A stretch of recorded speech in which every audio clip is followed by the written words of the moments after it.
Society 13 Podcast Network. Redefining podcasts. Society-13.com. I like to listen.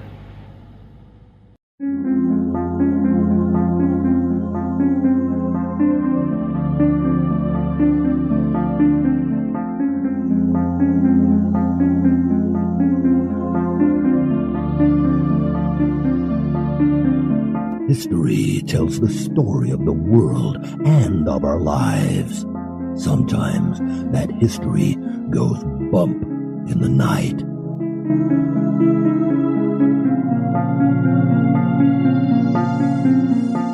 Broadcasting from the center of oddity and the supernatural in Central Florida, it's the History Goes Bump podcast.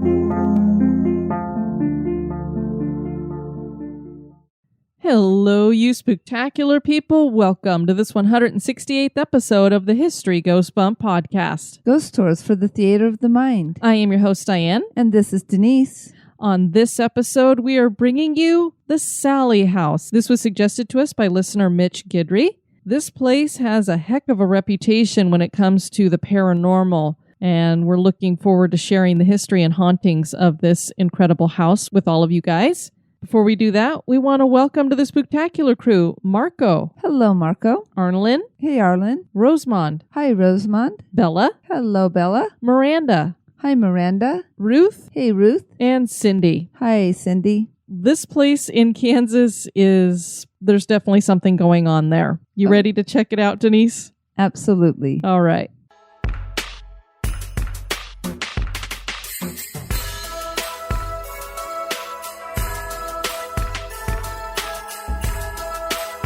History Goes Bump is entirely listener-supported. Become an executive producer for as little as $1 a month. Get listed on the website and invited to exclusive virtual meetups. For $5 a month, you get that and access to exclusive bonus content like Haunted True Crime Bonus Cast. For $10 and above a month, you'll get all that plus awesome History Goes Bump gear.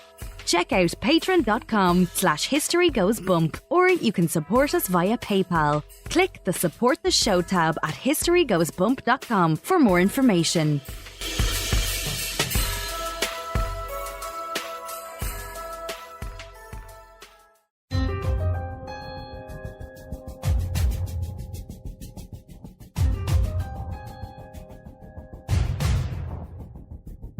History is full of oddities, curiosities, mysteries, and the truly bizarre. Welcome to this moment in Oddity.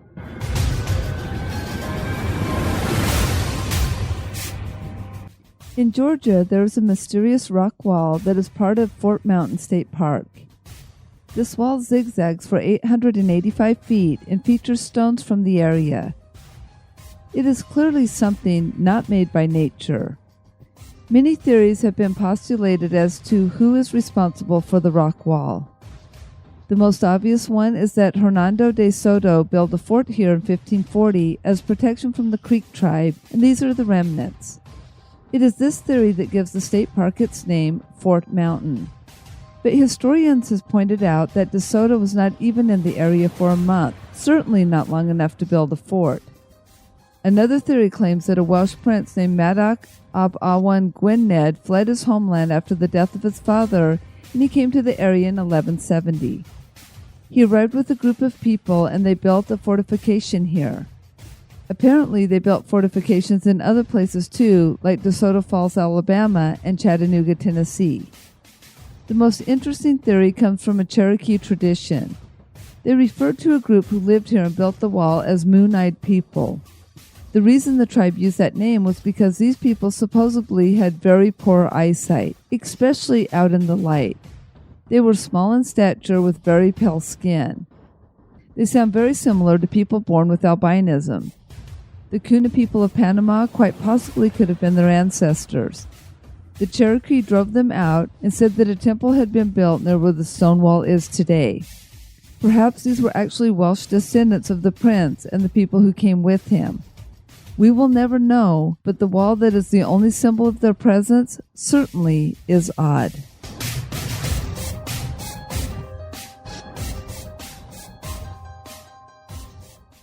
Grab your slippers, hot chocolate, flashlight, and maybe even that baseball bat.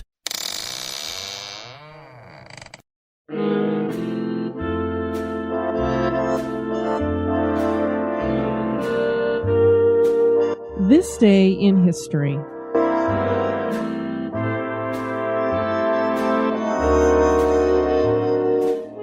On this day, December 7th in 1941, Pearl Harbor in Hawaii was bombed by the country of Japan, pulling America into World War II. Just before 8 a.m. that morning, 360 Japanese warplanes appear in the skies over the United States Naval Base at Pearl Harbor. The attack took the base by surprise, and the result was massive casualties and a critical blow to the naval fleet. The attack lasted a mere 90 minutes. Destroyed or heavily damaged were 8 battleships, 3 destroyers, 7 other ships, and 200 aircraft. On the ground, 1,200 people were injured and 2,400 were killed. Nearly half of the fatalities were due to the USS Arizona being hit in its forward magazine by a shell and exploding. It was left on the bottom of the harbor to serve as a memorial for those lost. President Roosevelt appeared the following day before a joint session of Congress and declared, "Yesterday, December 7th, 1941, a date which will live in infamy. The United States of America was suddenly and deliberately attacked by naval and air forces of the Empire of Japan." Both houses of Congress immediately voted unanimously, except for one representative from Montana, to go to war with Japan.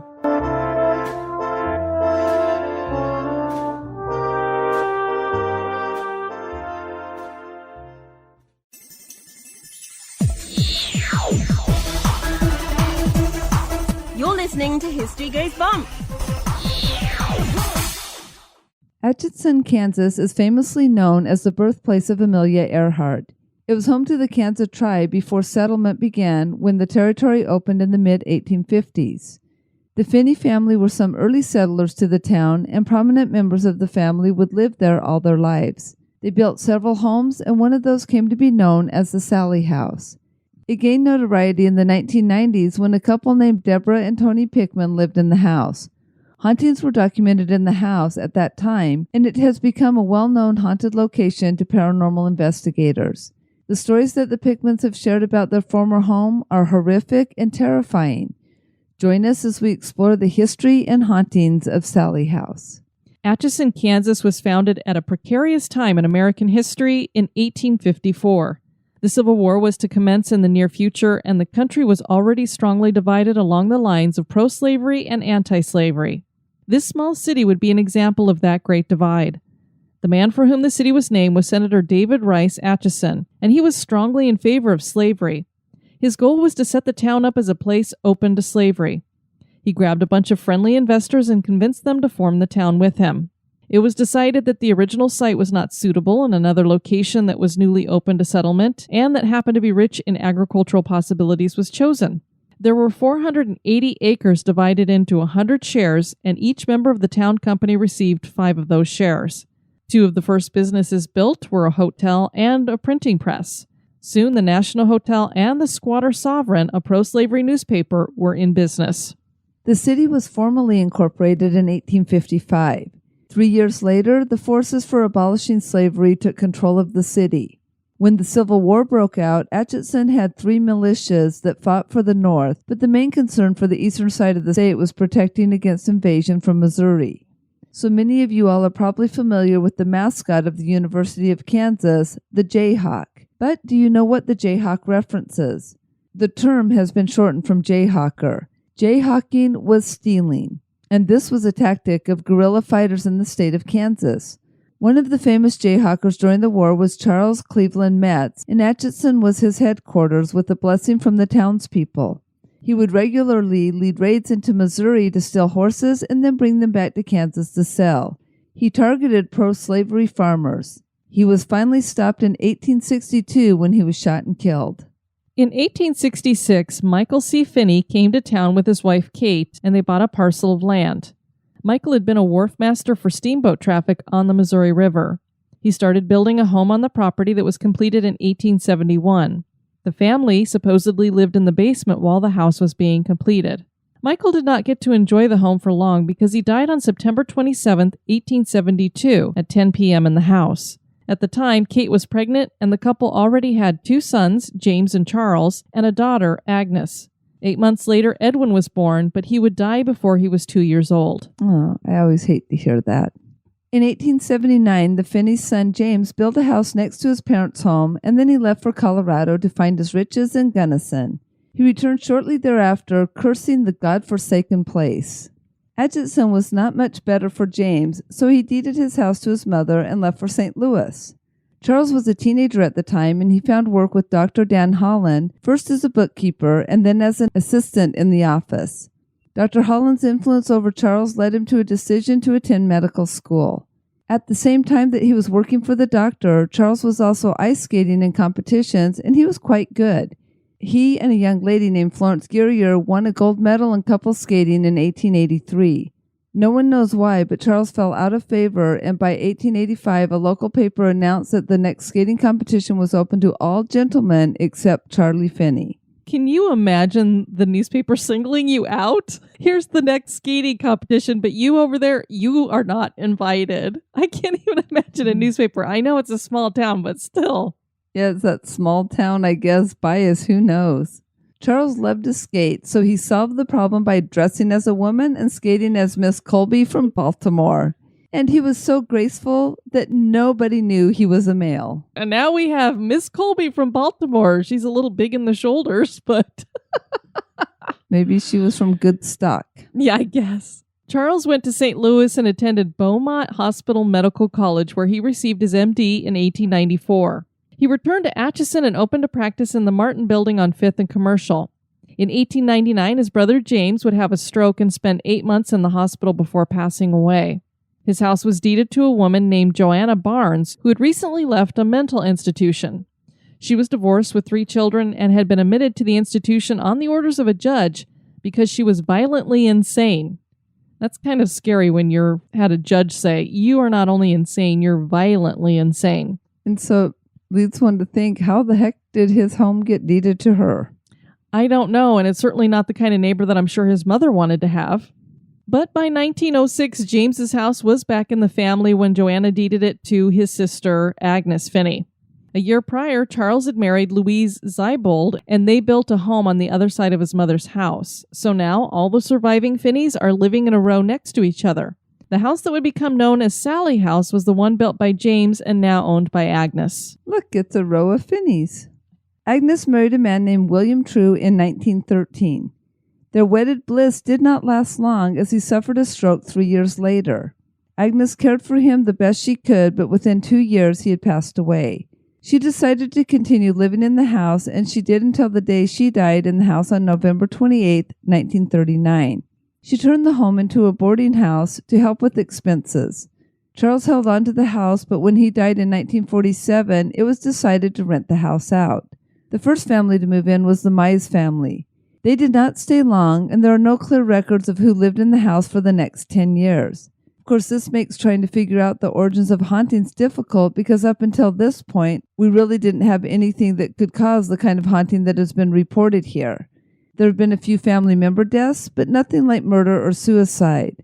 There was Joanna, who had been declared violently insane, whom had lived in the house. So I don't know if it's something connected to her, but as we get into talking about the hauntings, we always, of course, like to look at the history to figure out why these hauntings are going on, and I really don't see a reason for us to be having a haunting here, much less something that's not pleasant at all.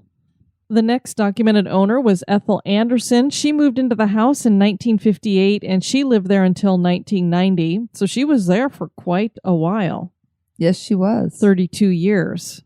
Apparently, I mean, if you live in a home for 32 years, doesn't seem like she was having any problems living there, and she didn't make any records or say anything about having any issues. But the next people to move in are going to be Tony and Debra Pickman, and they moved into Sallie House on December 31st, 1992. They were a young couple just starting out, and Debra was pregnant with their first child. They both felt that the house was perfect for them because it was the perfect size with 3 bedrooms and a large yard. There was a basement with 1 room and it was unfinished. Beyond the furnace was what appeared to be a crawl space behind a tarp with large dirt mounds. Tony was a native to Atchison and looked forward to bringing up his family in his hometown. The couple had no idea that the quaint home they had just bought was going to become a nightmare. It's kind of interesting because when we were just describing the crawl space, we actually had in the house that I lived in Colorado, there is a crawl space and it's all dirt under there. So it's not like a finished crawl space. And so I could see it being kind of mounded too because we'd go in there sometimes. Our friends across the street, I remember it was the one thing that creeped me out over in their basement. They had one of those little, it was like a pocket door almost, but it was really big. And you would open that up and you'd look in there and it was just dirt. And Yeah. I thought that was the weirdest thing because we did not have that in our basement. Yeah, no, in our basement in Colorado, we had the exact same thing. Yeah, I don't know if our house was just not built with a crawl space or because we'd finished off the basement. So I don't know if it had been there before, but I don't think it had. So it was just weird that we didn't have that. But I've heard people say that. That to me is the creepiest thing. Well, and it is weird because the woman who lived there for the 32 years, you wonder if Ethel was into some stuff because isn't it funny that she seemed to have no issues, but yet the next family that lived there was going to be pretty much terrorized. Yeah, I don't know. I mean, a woman with the name Ethel, you just don't see her like dancing around the fire and conjuring Satan or anything. So I don't know. Except for it's always those kind of, no offense to any librarians, but it's always those librarian types that have this like secret life somewhere. Great. We're starting rumors about Ethel. Oh, well, it's what we do. At first, Debra said that they didn't notice anything unusual because there were boxes everywhere. But after they were unpacked, strange things started happening. Their dog was good-natured, but anytime he was near the nursery, he would bark ferociously. The cat started getting into the act as well, and they sat and watched something unseen flying around the ceiling of the house. Their eyes would dart back and forth as though following something unseen. Then the timers for the stove and microwave would go off at odd times. They had not been set by either Tony or Debra. The lights in the family room would dim themselves at night. This was a concern for the Pickmans because the switch was across the room, so it could not be either of them messing with the lights. Also, the light switch was not of the dimmer variety. So it does make it a little strange that the lights are dimming themselves when you don't have the possibility of that happening. I would say so. So they just assumed they had bad wiring. It was an old house after all. But an electrician could find no problems with the wiring, and this was backed up by the fact that equipment like the stereo and television were on the same circuit and they were having no issues with either of them. So you're thinking if the lights are dimming, you'd get the sound dimming on the stereo a little bit, going soft, then loud. That wasn't happening. The TV wasn't turning itself off or anything because of a bad wiring job or something. Or like the static from having a short or something. Next, they started feeling cold spots in the house. These were usually near the stairs. Electronic musical toys would turn themselves on, and sometimes they made noises that were not supposed to come out of the toys. You know, kind of like maybe some whispers, voices. And some of those voices sounded like distant voices that were trying to communicate. That would completely freak me out. Yeah, I can only imagine if you have a little toy that talks and it sounds like it's not coming from right there, but it's in the distance or muffled or mumbling as if it's trying to come through but not having any luck. The phone had issues with disturbances, and several times Debra claimed that she would just end the call because the phone would disconnect so many times during a conversation. None of these issues are cause for too much concern. They're more annoying than anything, obviously. And then they brought their newborn home, and things are going to change just a little bit. As new parents, the Pickmans thought that it was normal that their baby woke them up constantly. Sometimes it would happen right after a changing or feeding when they thought he was asleep. Debra was outside talking to their neighbor named Carol one day, and Carol asked, as an aside, if there was a reason they had left the light on in the nursery all night long. Debra had told her that they didn't leave the light on in the nursery, and Carol said that her husband could see it at all hours of the night. Debra suggested that perhaps they were just seeing the light in the hallway, but Carol was emphatic that the light was on in the nursery. This made Tony and Debra wonder if something had actually been waking up their baby in the night. Now you got these two young people. This is their first baby, and it's waking them up all the time. So they're not getting any sleep at all, which is not good for your marriage, especially when you're young, and it's just not good for you health-wise either. So Debra's sister Karen said that she'd come and help them out for a little bit. So what she would do is at night, she would take care of the feedings and the changing so that they could sleep through the night and get the rest that they needed. She'd been there for about a week when an unforgettable, terrifying event occurred. It was July in 1993. The group had been at Tony's parents' house for the day visiting. They got home that night and Tony went upstairs to use the bathroom. He comes down and he looks at his wife, Debra, and he says, I was looking in the nursery and I'm just wondering why you did that with the stuffed animals. And Debra looks at him and she's like, what are you talking about? I didn't do anything with any stuffed animals in there other than, they're put them up on the shelf where they belong. So he says, well, all of the stuffed animals are down on the floor and they're in a circle. And the way they're formed is the backs of the stuffed animals are to each other so that they're facing outward. So I think it's like a tight circle. It's not a big circle, but it's not like chance that they just ended up that way. So the whole group, there's Debra, her sister Karen, and Tony, go upstairs to look at this. And Debra couldn't believe what she'd seen because she knows that she'd put all the animals where they belonged. There was a teddy bear that had been in a wicker chair. A few of them had been in the crib. There were some that were on a shelf. And they had this small musical cat that they kept on the baby's changing table, probably to entertain him, while he was getting changed. Debra was just stunned to see all of the animals on the floor. And because they were arranged in this way, it just made her blood run cold. Of course, not knowing what it was, they just tried to play that off as a prank.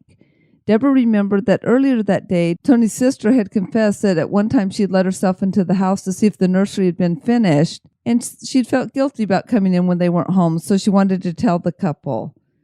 So they were thinking perhaps Tony's brother or someone else had just let themselves in and had done this for fun.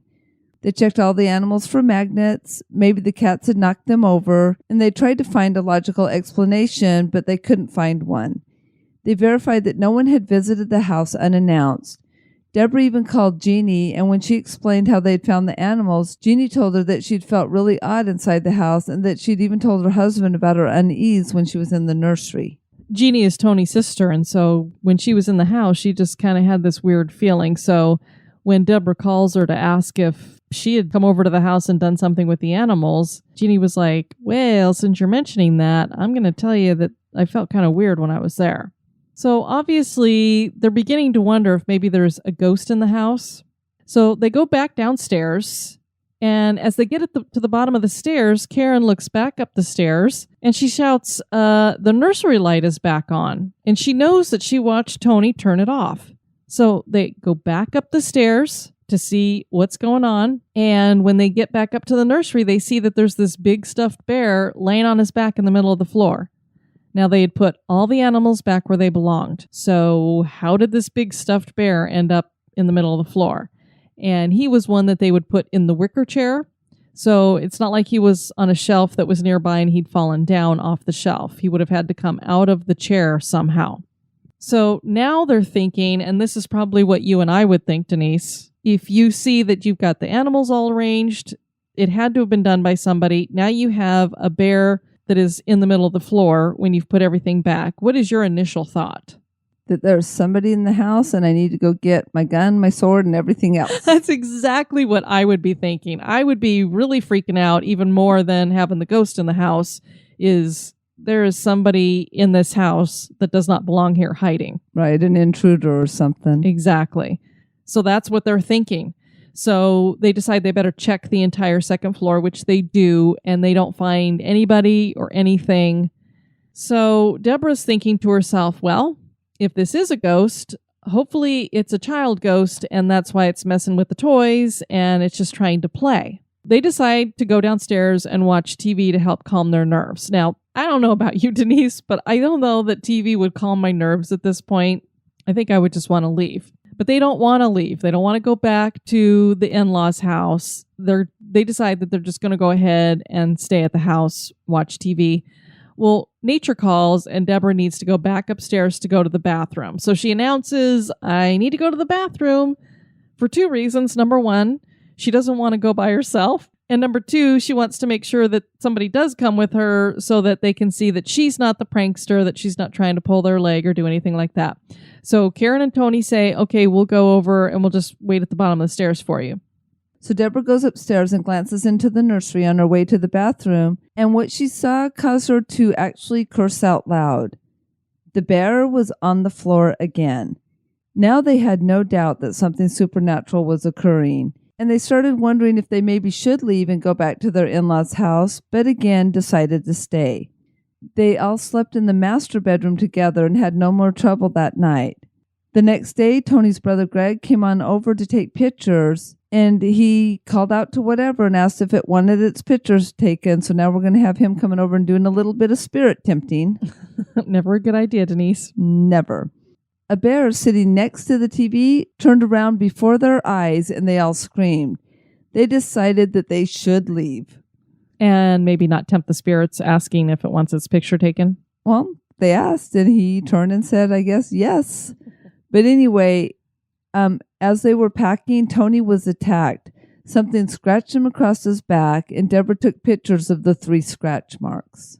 And there we have, every time we talk about somebody getting scratched, it seems like it's always those 3 scratch marks. The number 3, as we've discussed on the show before, if this is happening in regards to possibly a demonic attack, they think that it is a way of basically mocking the Trinity.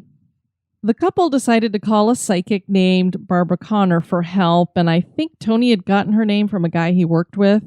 So Barbara comes into the house, she meets with the couple, and she hangs out for about 90 minutes. She starts communicating with a spirit that she claimed to be a little girl around the age of 7, and the little girl said that her name was Sallie, which is where the house is getting its name from. During the session, they took pictures, and Tony's brother ran the video camera.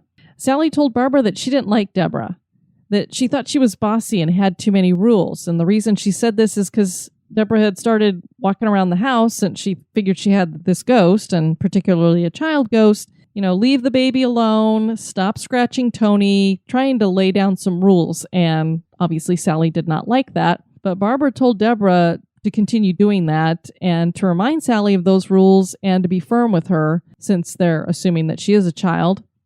And they thought, well, maybe if we give Sallie some of her own toys that she could keep as her own, she would stop messing around with the baby and messing with the baby's toys and scratching. So what they did is they wrapped a new baby doll for her to see if she could unwrap the present. And according to them, it did take several months, but she finally got it unwrapped.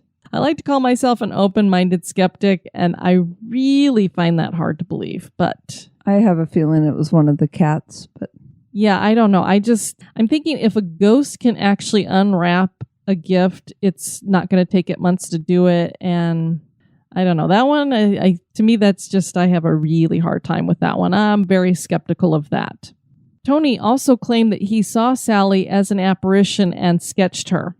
Now, as we've discussed many times, Denise, you and I are skeptical anytime we're talking about child ghosts. So the fact that he saw an apparition that looked like a little girl, was it something mimicking a little girl, or was it actually this little girl's apparition? Who knows?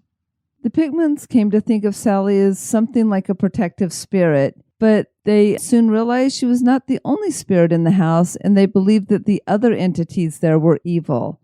The attacks were continuing on Tony and on any investigators who they brought in to investigate the house.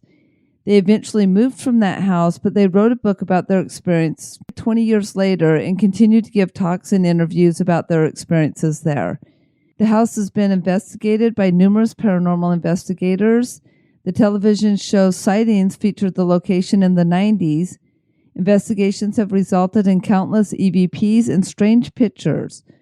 One investigator claimed to pick up 4 voices on an EVP that were not anyone in his group. Another person who went into the house claimed to feel unseen adult male hands pushing him forward and unseen child hands pulling him back. And all the top shows have been there, from Ghost Hunters to Ghost Adventures. There's been some others. Pretty much all of the main ones out there have featured the Sallie House at some point. Some of them have been a little bit more truthful with the experiences than others. Debra started a website just because she wanted to get the real story out there, because she just felt like a lot of these shows were playing a little loose with the facts. So she started a website to try to bring out some of that stuff. Other than that website, I found another website that I believe is the official website for tours, which is actually hosted by the Chamber of Commerce for Atchison. when I found it, I was like, I looked up at the top at the website address and I went, really? That's weird. I would have thought that it was, just its own website, Tour Atchison or Ghost Tours Atchison or something like that, or Sallie House, something. And so to see that it was actually the city of Atchison putting it out there, I thought, well, that's interesting. So this brings in a lot of revenue for them. And so I think that's why they really play up to the haunting of the Sallie House. That's like a main attraction for them. And for that reason, when I'm looking at this official website for the tours, I see that it actually has a story about Sallie on it. But nowhere have I seen any proof that this is anything other than a legend or something that they made up.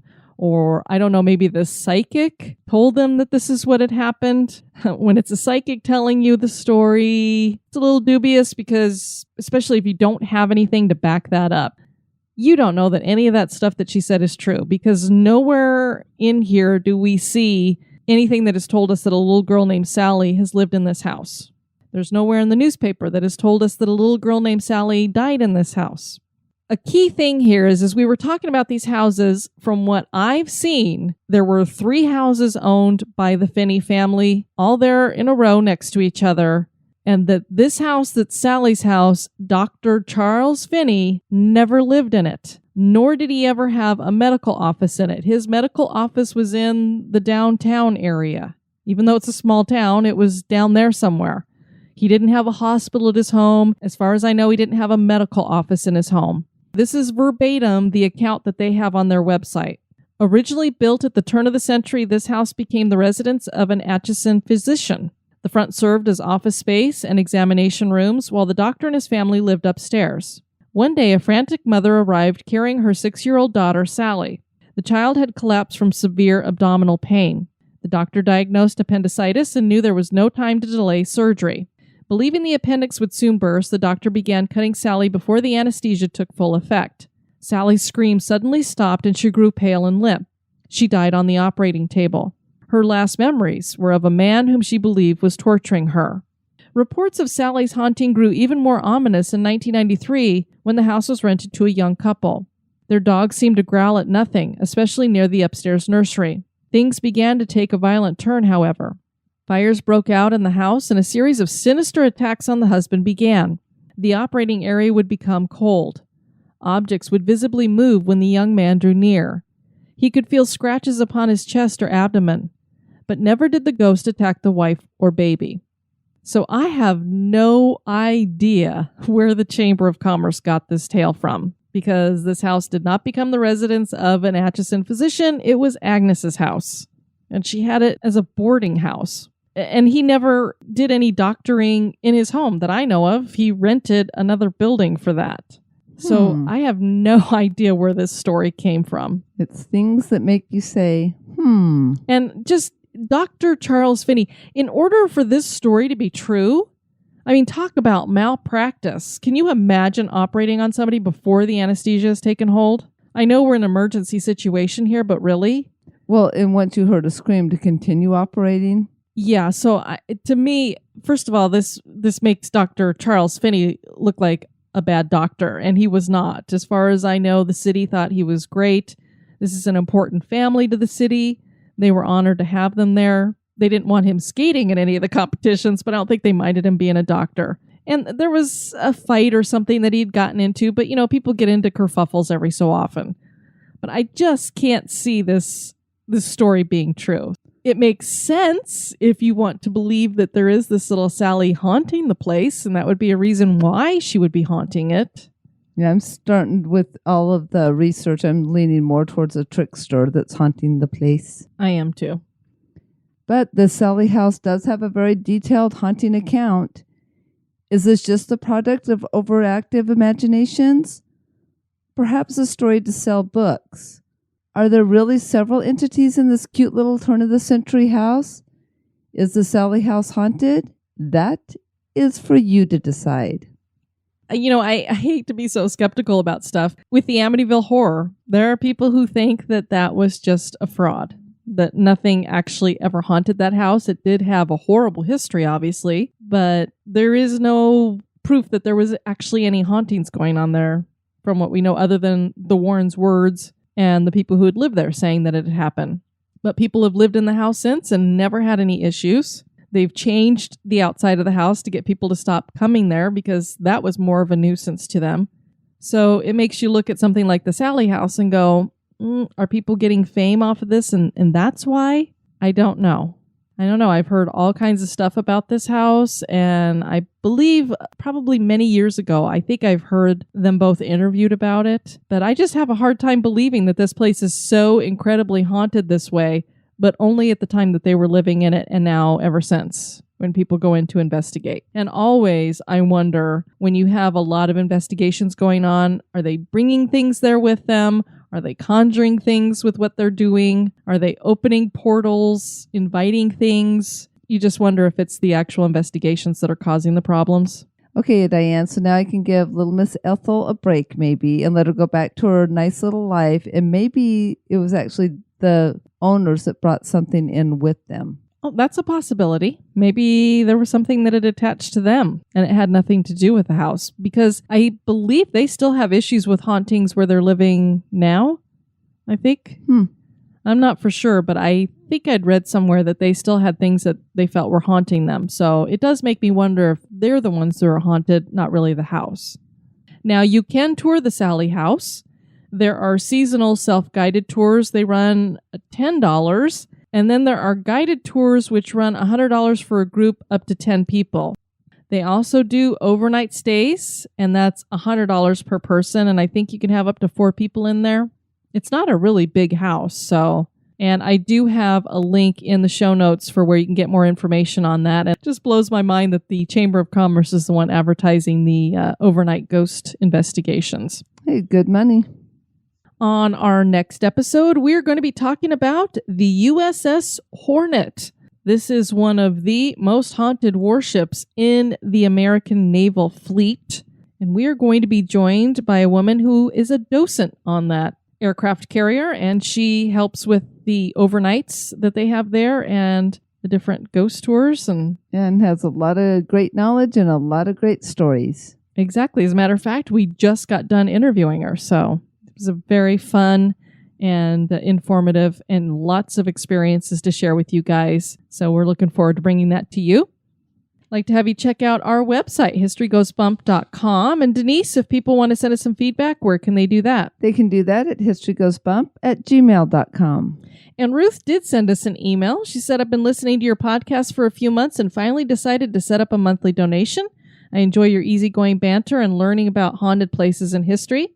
I hope you're on the air for a long time. I wanted to share a quick story about my spirit dog, Sophie. A week after she passed at a ripe old age of 15, I was in a pet shop looking for something for the new puppy I'd adopted from the shelter. My heart was hurting, but life goes on, right? I had to ask a young man to help locate something, and as I was chatting about the new pup, I felt something bump the back of my knees. I thought it was someone's dog saying hello or a child. I was in the middle of the aisle, leaning on the shopping cart, so I was sure I hadn't backed into anything. I turned to find an item about 12 inches in diameter, weighing about 6 pounds and wrapped in sticky saran wrap type film on the floor directly behind me. I picked the item up to find a memorial stone stating, "In memory of a faithful friend and companion." The rest of the memorials were on the bottom shelf a couple feet from me and a good 6 inches lower than my knees. I told the young man, well, I guess I'm supposed to buy this. His eyes were popping out of his head as he had seen the stone lift off the shelf. I told him not to worry. If Sophie was haunting me, you couldn't ask for a better ghost. A week or so later, I had a lucid dream where Sophie came to me and told me I had to let her go. Get over it were her exact words. She always was a bossy dog. Thanks for your time, and if you ever are around Santa Fe, New Mexico, I'd love to meet you. I thought that was a really cool story. Very cool. I really like that one. And the fact that the kid who worked in the pet store saw it pick itself up and hit her on the back of the legs. I don't know how he was still standing there. I would have been like, see ya. Bye-bye. We want to thank you guys for joining us for this episode. I have been your host, Diane. And this has been Denise. You take care now. Bye-bye. This episode has been brought to you by our executive producers. We'd like to welcome new executive producers, Kathleen Thiel and Ruth Schulte. Thanks. Fan of the show? Subscribe to the show on iTunes, Stitcher, or your favorite podcast catcher. We would greatly appreciate your review at iTunes as well to help the show grow. Thank you.